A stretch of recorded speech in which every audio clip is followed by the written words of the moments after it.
Let's see what else is up on the sun.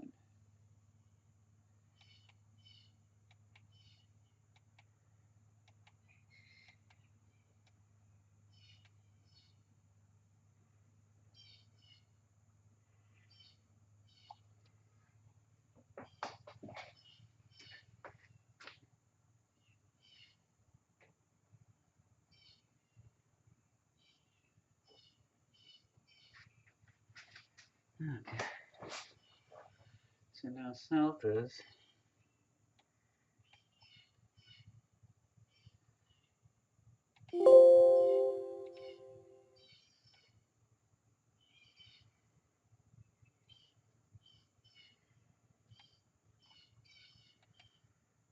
all right. And let's see what's west. Oh, it's southeast west. Okay. I gotta rotate it a little bit more, I think.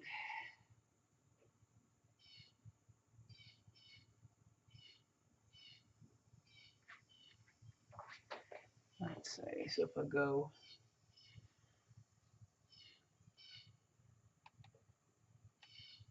Okay, it's now oriented correctly. Okay, good. So let's see if I can tweak out anything with pressures. I'm at 12 and 13.5. So let me go to 12.5.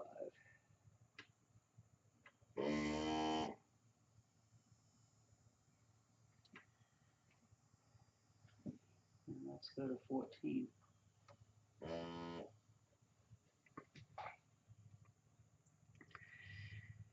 Okay, so let me tweak.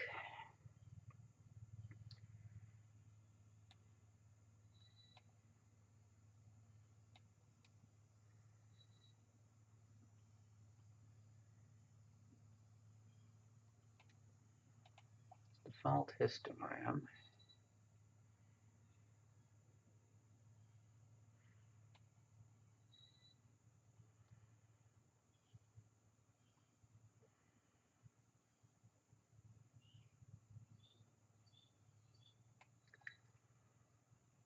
I can tweak focus lighting.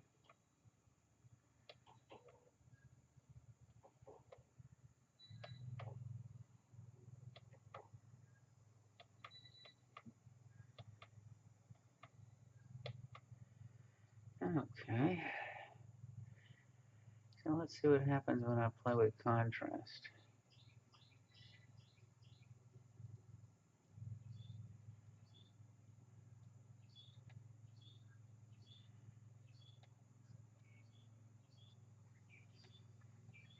Okay, so let me move that prom over.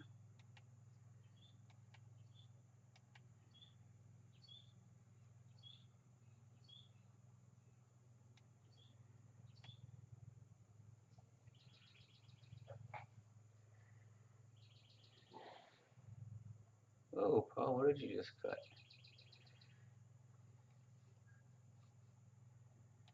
Zoom in.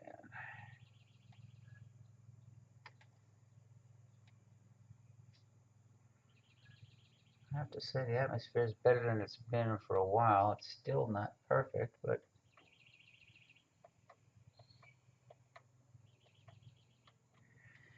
let's see if I hit.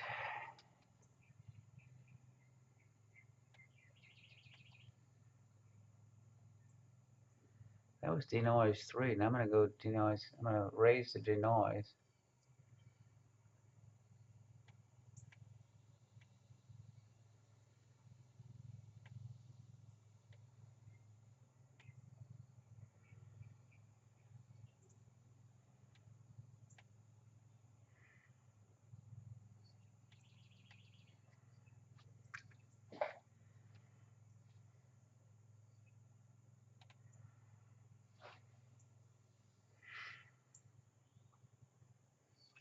Hey, Will, can you hear me?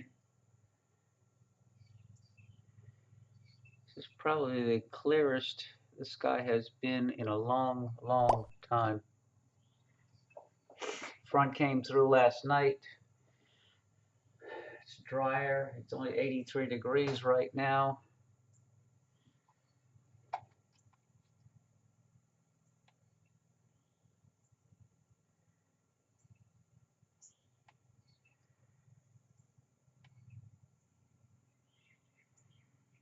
I can actually see some detail on the surface of the sun for a change.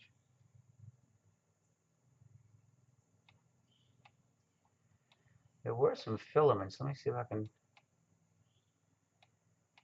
There's a filament right there. It's overexposed. Let me decrease the exposure.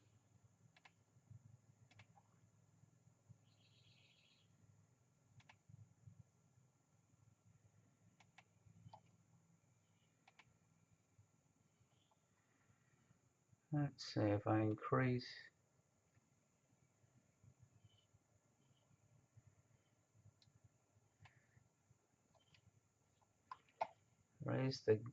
Lower the gamma, and increase the black level.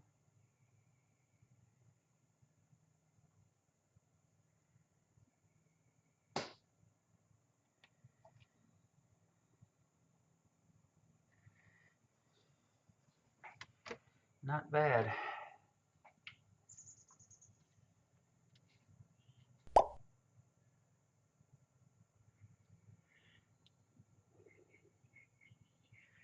Yeah, I just rebuilt the B3400 blocking filter. I got a new blue filter from Lunt Thursday and installed it. Then I noticed there was some fogging on the red energy rejection filter. I got with Faye at Lunt, and she told me what to clean it with. I cleaned it with some 70% alcohol and tissue, put it all back together, and it's definitely providing a better image. It could be atmosphere combined with a cleaner blocking filter. Yep, definitely looking better. Let's see what else is on the surface of the sun. I mean, there's all kinds of granulation.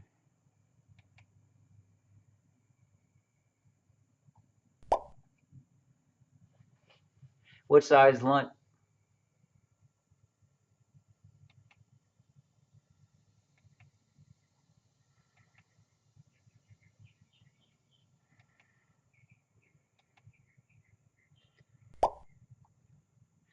Okay.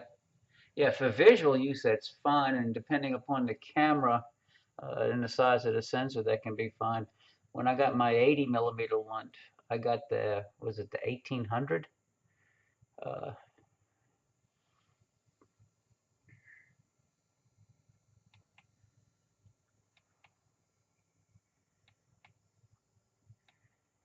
I'm impressed with the view I'm seeing today.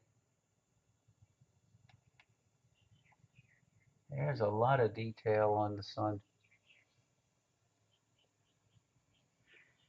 There's a gentleman out in Utah that got two of these cameras for use during the solar eclipse at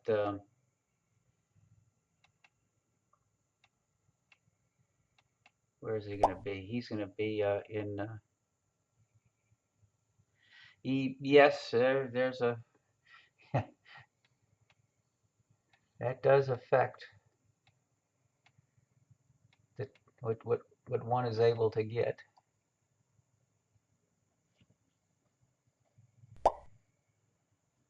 No, they're not. First I thought I was going to have to send the B3400 back to Lunt um, after I saw that fogging on the red energy rejection part of the B3400, and that's when they said Faye was able to talk to the people on the production floor late Friday afternoon and said just try cleaning it with alcohol, let me know what happens, and if not, get back, and it definitely worked.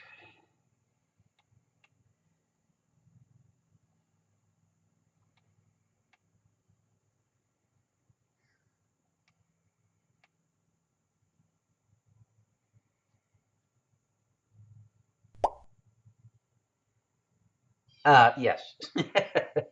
A lot of people bought them just for the eclipse, and then they'll be gone.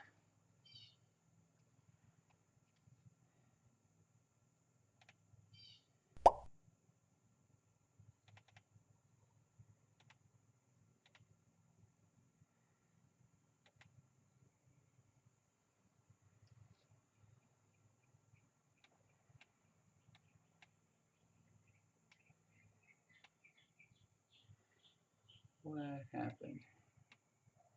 Where'd that prominence go?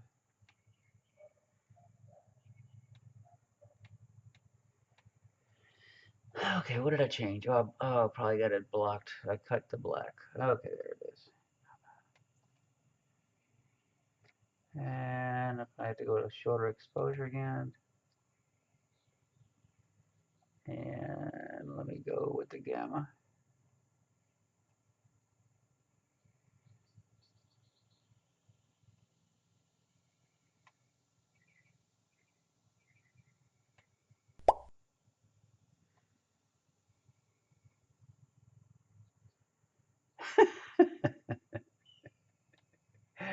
I noticed Connie was on real early this morning. She had her Coronado 60 going, and I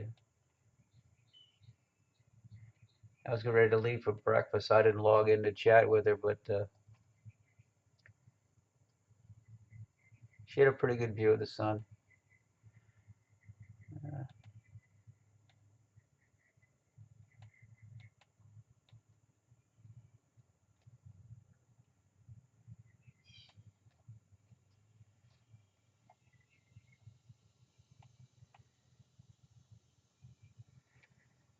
I don't think this is going to focus any better. It's just sun's still low. How high is it? It's 40. Azimuth 91, altitude 40. Around here, it actually gets more stable later in the day. Oh, I'm looking at this. Huh.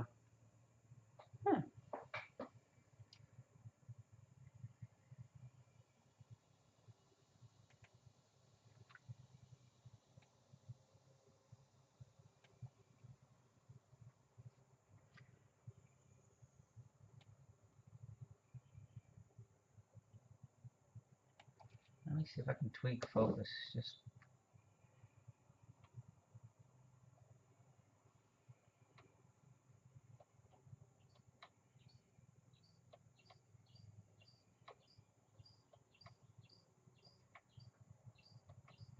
I'm just clicking the micro touch electric focuser one bump at a time, just seeing what it does. And I think there's a piece of dust on the sensor.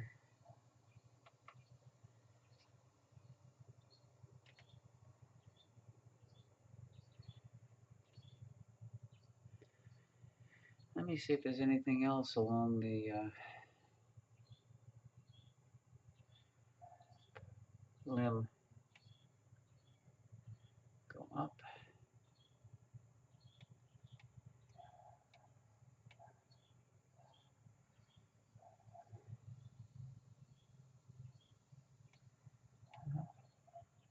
Oh, there's something right at 3 o'clock.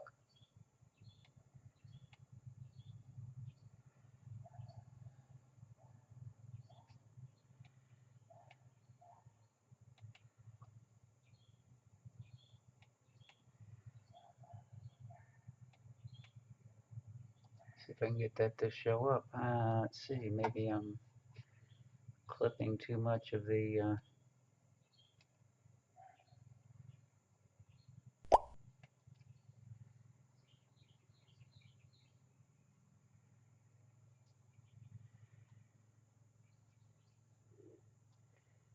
I don't know how that works. I know with the Celestrons you can pick solar mode and it'll track the sun. It's generally disabled in the menu, and you have to engage the ability to use solar.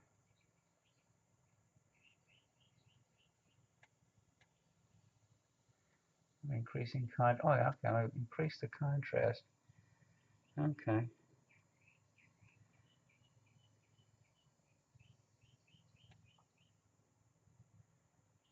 Okay. Let me zoom in on that a little. Let's see what happens. Okay.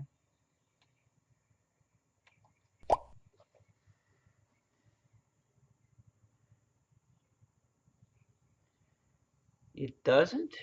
I know it's Celestron. There is enable solar in the hand controller. Oh, so the lawyers at Meade decided to disable the ability to go to the sun.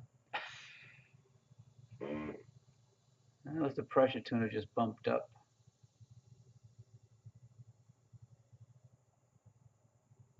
Well, let me move up some more and see if there's anything else in the sun. So now I gotta go.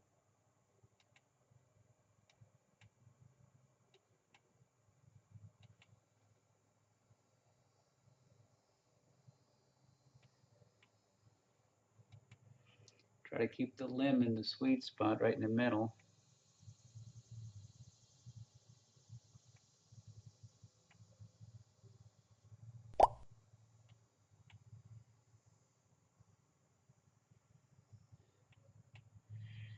It has to be the influence of lawyers.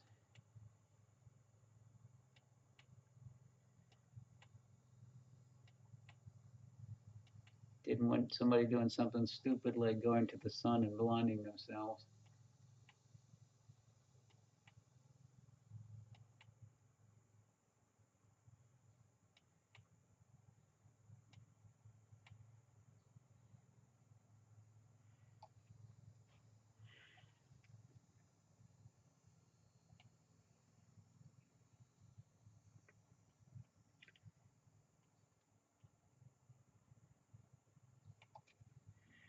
Let me.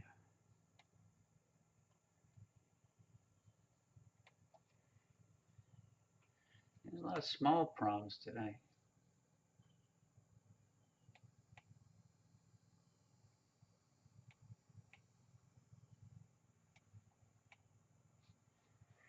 Oh, and there's a dust bunny right in the center.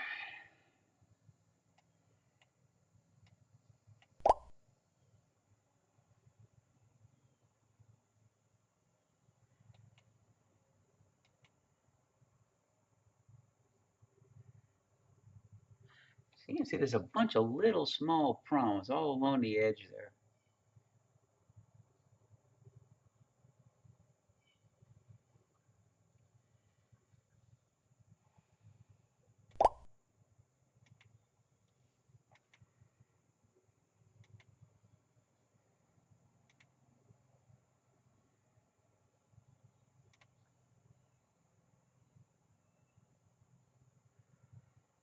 If you get the right exposure, you can kind of see the little small problems and some surface granulation.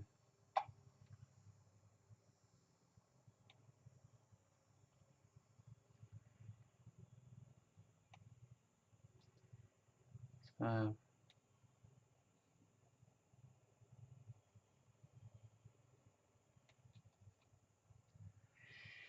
okay, let me continue the tour around the limb. Oh, there's something nice right there.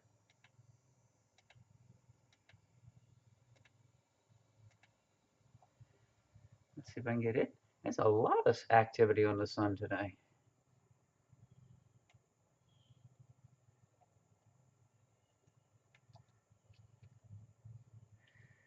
Okay, so if I raise gamma,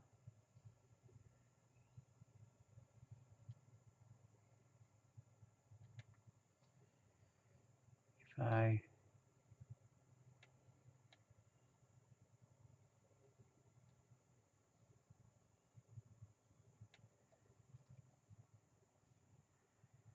what happens when I go to monochrome? Click,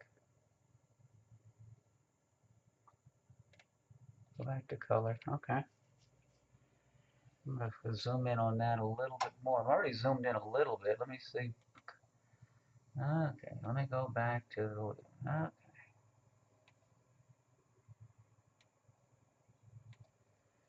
Very nice.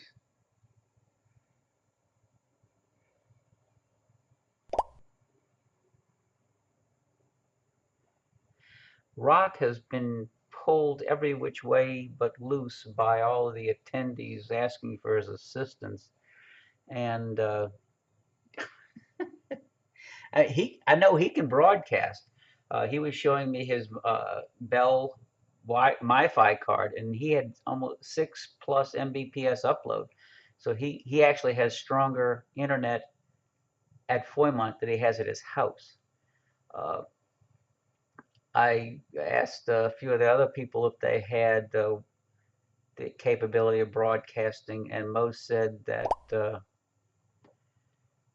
because of limitations on their cell plans, like Stefan Lalonde had a 3 gig max per month, and he was nearing it.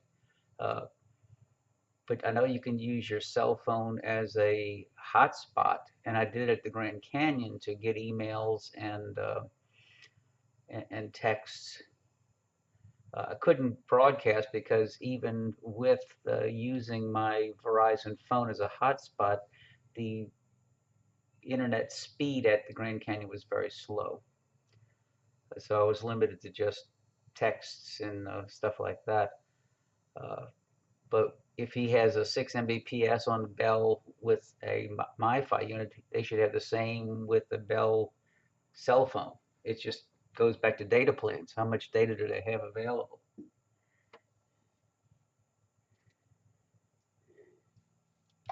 Let me zoom all the way out. Okay, that's full field. Yep. Flip it to monochrome. There's the monochrome view.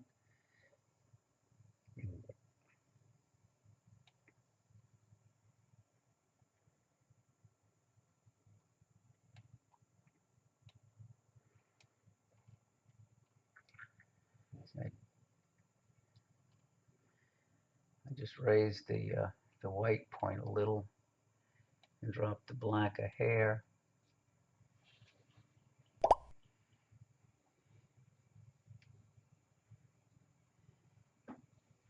Yeah, yeah, that's a nice set of problems right there. I'm gonna click.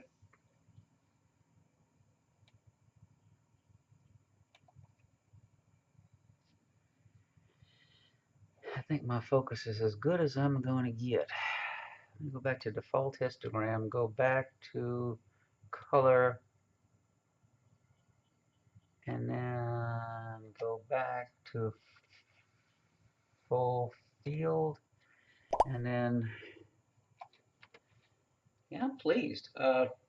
What I really have to get familiar with is the signature. I'm stopping at Huntsville on the way to the Eclipse to help out uh, Mitzi Adams and their group that are going to be broadcasting from Clarksville, Tennessee.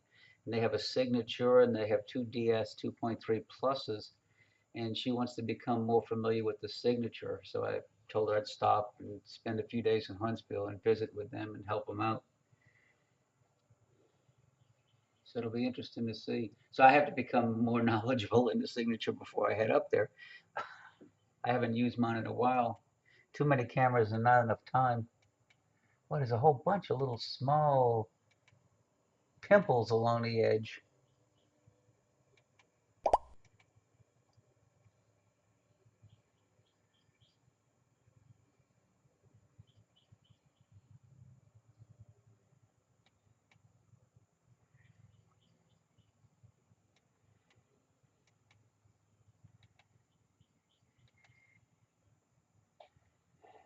Okay.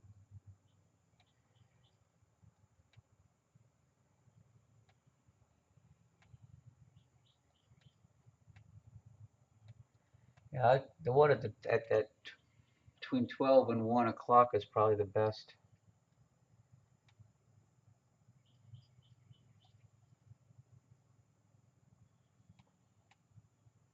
Let me go to mono and see what it looks like in mono. Which ones do you have?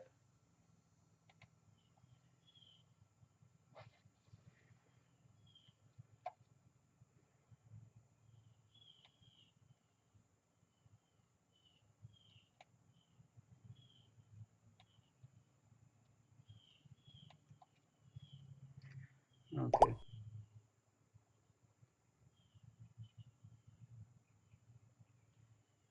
Extreme 2. Okay.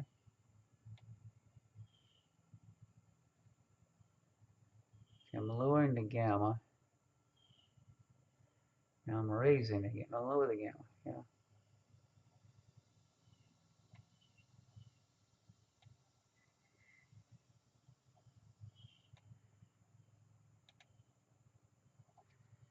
Let me see what's on the surface that maybe I can pull out.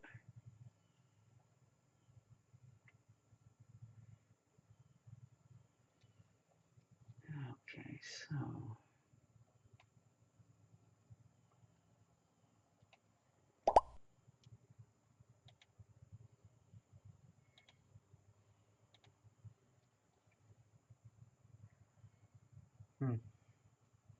yep.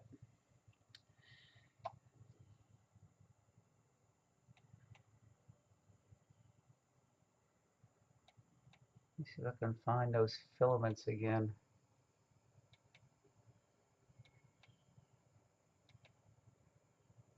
There's one.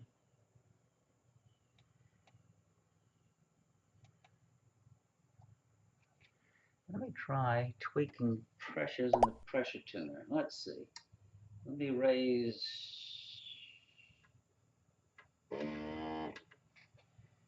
to 13 psi in the primary. And let me go to 14.5 in the secondary. Okay.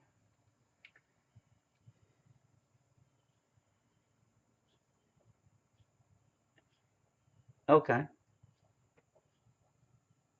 I know on the variation on the exterminator that Rock is working on, he's eliminating the amp glow reduction because a lot of people don't use it.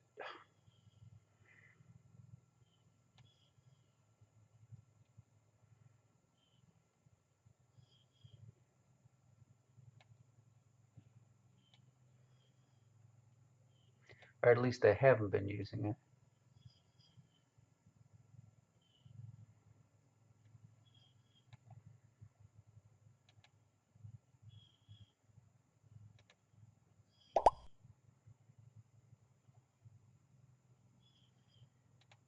The amp glow reduction circuit can be used live on the fly. You can be looking at a view, click the switch one way or the other, and you can see on the fly the change. You don't have to shut down the camera and start it again. You can just do it right on the fly.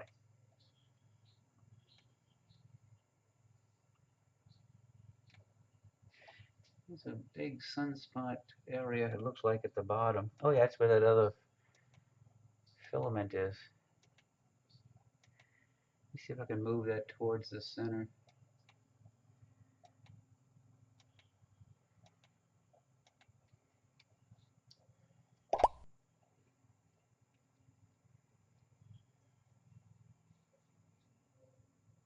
It basically lowers the sensitivity by about 30% while cleaning up some of the amp glow. It's trade-offs. I'm going to try to focus on this.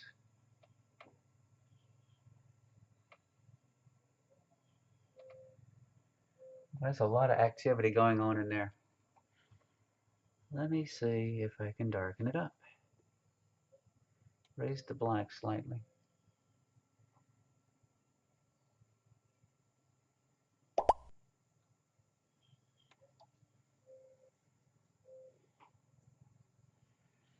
It shouldn't make it soft.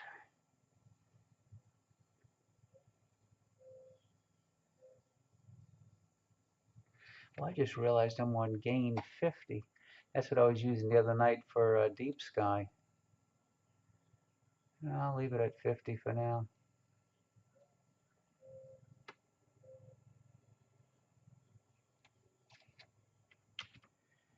Yeah, okay. What happens when I go to mono mode on this? Okay.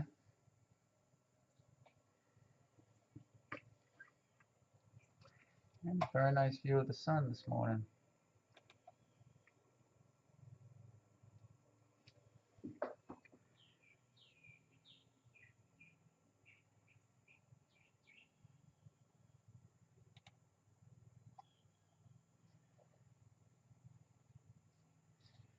All right. Well,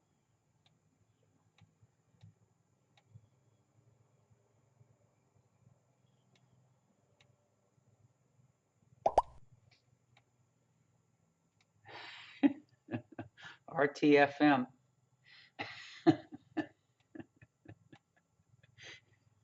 which nobody does. Read the friendly manual.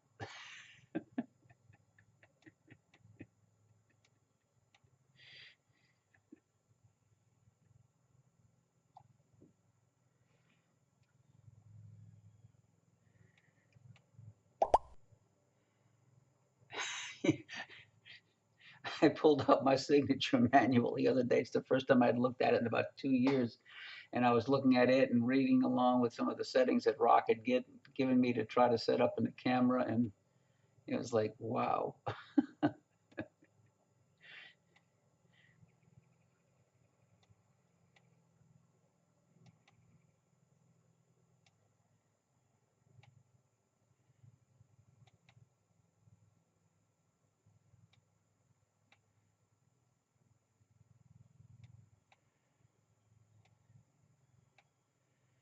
keep going back to that prominence at the top. It's just like the little spike just sticking up.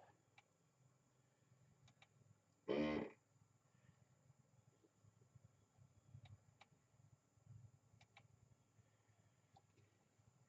like I'm dating myself when I say it reminds me of Alfalfa's hair from our gang.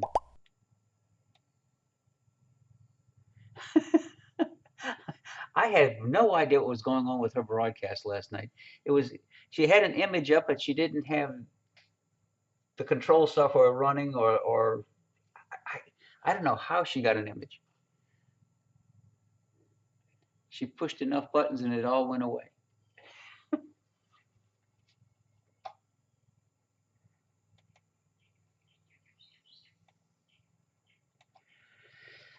Oh well.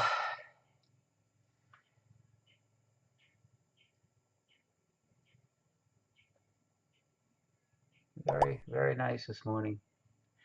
Yeah, yes. That's why I got her to take the KVY cam off.